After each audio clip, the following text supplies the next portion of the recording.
Allah Azza wa Jal put two things in the Qur'an.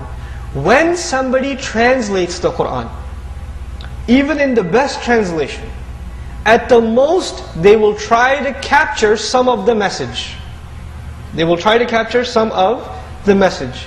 But it is impossible to capture the miracle. It's impossible. The miracle of Qur'an is only in the words of Allah. His own choice of words. That's what makes them miraculous. So if I try to tell you what an ayah means in English, or in Urdu, or any other language, I may be able to give you something about the meaning of the ayah. But I cannot display to you the beauty and the miracle of the ayah. That's impossible. That really is impossible. And I wanted to demonstrate to you, there's no board here, so this is an oral exercise actually. Let's do the oral exercise like we did this morning. Allah Azza wa Jalla, He says in Surah Al-Muddathir, وَرَبَّكَ فَكَبِّرْ وَرَبَّكَ فَكَبِّرْ. The waw in the beginning is like the English capital letter. Like when you start a new sentence, you begin with capital letter. In Arabic, waw can be used for many things, over 21 things. One of them is al-isti'naf, to start a new sentence. So you could think of the waw in the beginning as a new sentence. The rest of the ayah says, رَبَّكَ فَكَبِّرْ. Now listen to this carefully. What's the first letter you hear when I say رَبَّكَ? What's the first letter of the Arabic alphabet that you hear? Everybody heard the ra? رَبَّكَ. Now listen for the last letter. رَبَّكَ فَكَبِّرْ. What's the last letter you heard? Okay. Now listen carefully for the second letter. رَبَّكَ. What's the second letter? رَبَّكَ. Ba. Listen for the second last letter. رَبَّكَ فَكَبِّرْ. What's the second last letter? Ba. رَبَّكَ. What's the third letter? Kaf. رَبَّكَ فَكَبِّرْ. What's the third last letter? You notice something? It's spelled backwards and forwards the same way. It's spelled backwards and forwards the same way. In English literature, we call this a palindrome. Something that spells backwards and forwards the same way. Like Bob or race car. Race car is an interesting palindrome in English. Allah Azza wa Jal gave our Messenger sallallahu alaihi wasallam words that He didn't write down. وَمَا تَخُطُّهُ بِيَمِينِكَ. Allah tells him, you didn't write anything down with your hand. You don't know how to write. So this is entirely an oral exercise for the Messenger sallallahu alaihi wasallam. And once he says something, he doesn't edit it. He doesn't correct it. That's it. Allah revealed it and that's it. There's no, I didn't mean to say that, let me change the way I said it, etc., etc. Right? It's exactly the way Allah instructed him to recite. The challenge for mankind is, you see, the ayah, the simple translation of the ayah would be, declare the greatness only of your Lord. That would be a simple translation of وَرَبَّكَ فَكَبِّرْ.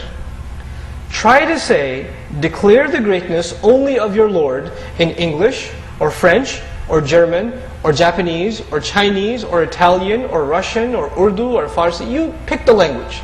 Say it so that it spells backwards and forwards the same way, and say it so you only have one attempt orally. No writing down, no looking up in dictionaries. How possible is that? Subhanallah. I can translate the ayah, but could I translate the miracle in English? If I tell you, declare the greatness only of your Lord, you get some of the message, but do you get the miracle? You don't get the miracle. The miracle of Qur'an is in the Arabic language. And this is just one small example. The Qur'an, every ayah has its own miracle. Every ayah presents its own miracle. The tragedy of our times is, most people don't even know the message of Qur'an. And for the people who know the message of Qur'an, the vast majority of them don't know the miracle of Qur'an. And the Qur'an is again two things at the same time, right? It's a message and a miracle. Two things at the same time. So this is something that's almost lost, a treasure that's lost from the general knowledge of the Muslim population. And just imagine, if our children even knew 5 ayat. They memorized Surah Al-Ikhlas, they memorized Surah Al-Kawthar, they memorized these surahs. If they knew those 5 ayat and they knew what they meant, and then they knew the miracle in those ayat, wouldn't they have a different kind of iman in those ayat? They would mean something more to them. This is why you see a difference between our iman and the iman of the Sahaba radiyallahu ta'ala anhum ajma'in. One of the reasons, among the many reasons, is that when they heard Qur'an, they heard the message and they also heard miracle. They heard two things at the same time. We, at the most, we hear one thing. At the most, we hear one thing. So this is one reason to definitely be a student of the Arabic language. Because we want to appreciate the Qur'an and its message, and we also want to taste the beauty of its miracle. I want to give you a simple example just on the side as an argument. Many of you have read poetry, some of you not because you wanted to, but because it was part of your class, you had to read it. Or you had to read some literature like Shakespeare. Those of you that speak Urdu may have read Iqbal or Ghalib or something, right? You've read poetry and song and artistic literature in different languages. When you translate a poem from one language to another, when you translate Shakespeare from English to Urdu, or you translate Iqbal to English, does it have the same beauty? The word of a human being loses its beauty when translated from one language to another. And I'm not talking about the meaning, I'm just talking about the beauty, because poetry is about beauty, isn't it? What's lost is the beauty. We're talking about the word of Allah. Can there be any doubt in the beauty of those words? And when we translate the word of Allah, do you think there's going to be a loss in beauty? To describe this loss in beauty, As-Suyuti rahimahullah gave a beautiful example. He gave a parable. As-Suyuti rahimahullah was one of the first scholars to write on the sciences of the Qur'an, Al-Itqan fi ulum al-Qur'an. And he says, if someone can imagine the distance between the creator and the creation, imagine how above Allah is from His creation, then you can begin to imagine the distance between the words of the creator and the words of the creation. Qur'an is the word of the creator. The translation is the word of the creation. Is there a distance? SubhanAllah. How can you say one substitutes for the other? You can't, there's no room to make that argument. So this is the first point. This is just the first point. The miracle of Qur'an is lost. The second point is, Allah Azza wa Jal in the Qur'an says the word Qur'an, He uses the word Qur'an with the word Arabi. إِنَّا أَنزَلْنَاهُ قُرْآنًا عَرَبِيًّا لَعَلَّكُمْ تَعْقِلُونَ قُرْآنًا عَرَبِيًّا غَيْرَ ذِي عِوَجٍ لَعَلَّهُمْ يَتَّقُونَ أَوْ يُحْدِثُ لَهُمْ ذِكْرًا. Allah Azza wa Jal says, بِلِسَانٍ عَرَبِيٍّ مُبِينٍ. 11 times in the Qur'an, Allah describes the Qur'an as what? Arabic. Every Muslim believes that every word in the Qur'an is exactly from Allah. You can't add to it, you can't take away from it. If Allah describes the Qur'an as Al-Qur'an Al-Hakim, like in Surah Yasin, Wal-Qur'an Al-Hakim, the Qur'an full of wisdom. We can never separate wisdom and Qur'an because Allah put them together. When Allah says Qur'anan Arabiyyan, what two things can we never separate? Qur'an and Arabi. Did Allah put them together? We can't separate them. And on top of that, He said, لَعَلَّكُمْ تَعْقِلُونَ. In simple English, we, without a doubt, we're the ones who sent down an Arabic Qur'an, so you can understand. لَعَلَّكُمْ تَعْقِلُونَ. So if Allah put understanding next to not just Qur'an, what did Allah put understanding next to? The Arabic Qur'an. So a key in understanding the Qur'an is what? The Arabic language. This was my second point. How many times does Allah mention Arabic in Qur'an? 11 times. The third point is what is lost in translation besides the beauty. I gave the same example in the morning, I'll give you the same example now inshallah. The word nafs. You've heard that word before? The word ruh. Have you heard the word ruh before? I'm going to recite to you two ayat. One of them has the word nafs in it, the other has the word ruh in it. Allah says, كُلُّ نَفْسٍ ذَائِقَةُ الْمَوْتِ. Which word did you hear? Everybody heard the word nafs? Then Allah says in Surah Al-Isra, يَسْأَلُونَكَ عَنِ الرُّوحِ. Which word did you hear? Al-ruh. The average English translation of كُلُّ نَفْسٍ ذَائِقَةُ الْمَوْتِ is, every soul shall taste death.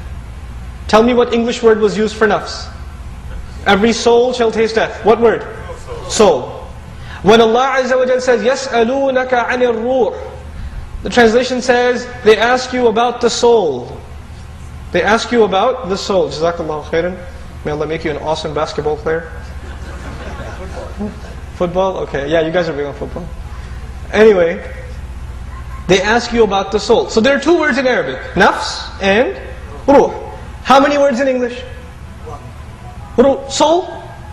Allah said two things, and the translator has no choice in English but to say one thing, soul. So if you and I are thinking that we have an accurate understanding of what Allah says, reading the English or Urdu or any other translation, we're definitely missing something. The Arabic language is very, very, very deep. I can't begin to tell you how deep, because I don't even know how deep it is. I'm a student myself. But I can tell you this. Allah says ins for human beings. He says insan for human beings. He says anasi for people. He says nas for people. He says bashar for people. He says insiya in Surah Maryam for people. All of these for human beings, right? All of these words? When you translate all of them, what do you get? Human being. But Allah used like a dozen different words. If Allah chose to use a different word, does it mean something different? Because if it meant the same thing, Allah would say the same thing. The Arabic language for one word has 12 different uses.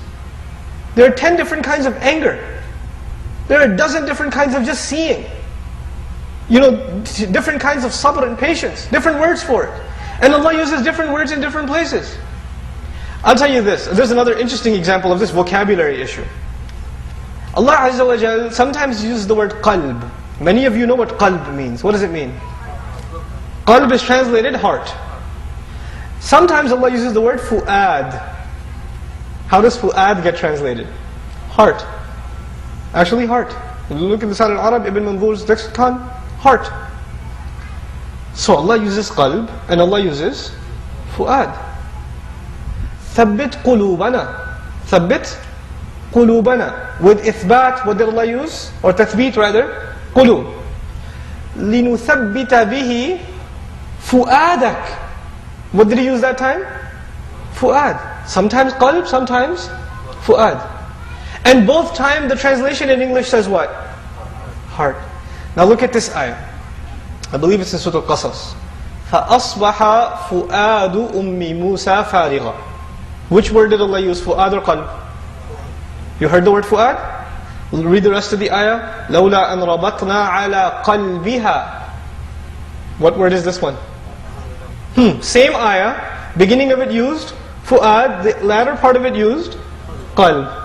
When you read the translation, both of them get translated heart. Allah didn't mean the same thing. Because had He meant the same thing, He would have said the same thing. Those of you that take the course when it comes, I'll solve this riddle for you then, inshallah. I'll keep you thirsty until then a little bit. But this, we need to build a thirst for the choices of words Allah makes. Because they're so precise. And it is impossible to pick another language that can do justice to that precision. It's very difficult. Even if you translate one word for anger as fear, ghadab for example, you take it and you translate it as anger. And another Arabic word for anger, you translate it as rage. Most people, do they know the difference between anger and rage? Same thing to us, right? He was full of anger, he was full of rage. I mean, we use these words interchangeably. The Arabic axiom is there is no one word that is the perfect substitute for another word. Every word has its own connotation. Every word has its own little taste. So Allah's words are very difficult to communicate in another language. The most you can get is some general idea. But if you want to get precise, we need to resort back to the Arabic language. This was my third point in regards to vocabulary.